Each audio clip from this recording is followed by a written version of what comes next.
बळावर, विश्वासाच्या प्रमाणावर आणि मातीच्या कणावर आणि राज्य करणारा राजा म्हणजे राजा शिवछत्रपती आई जिजाऊ शहाजीराजे यांच्या पोटी 19 फेब्रुवारी 1630 रोजी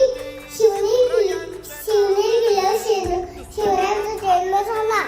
आई जिजाऊंनी शिवरायांना रामकृष्ण भीम अर्जुन अशा थोरा वीरांच्या गोष्टी सांगितल्या. त्यांना पण असे वाटू लागले आपण पण असे शूरवीर व्हावे. शिवराय मामांच्या मुलांबरोबर रावण पथकात असत. मातीच्या हत्ती गोळे किल्ले बनवता त्यांचा चंड होता.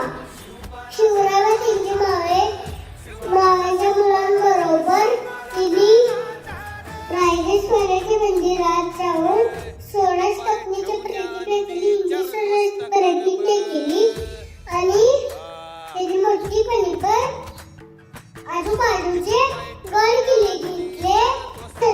ताकद तर सर्वांच्या मध्येच होती, तलावर तर सर्वांच्या हातातच होती, जोर तर सर्वांच्या मनगटातच होता. खरं बुद्धी आणि दृढ इच्छाशक्ती फक्त शिवरायांच्या मनात होती. एक आदर्श राजा, लोककल्याणकारी राजा, नव्या युगाचा निर्माता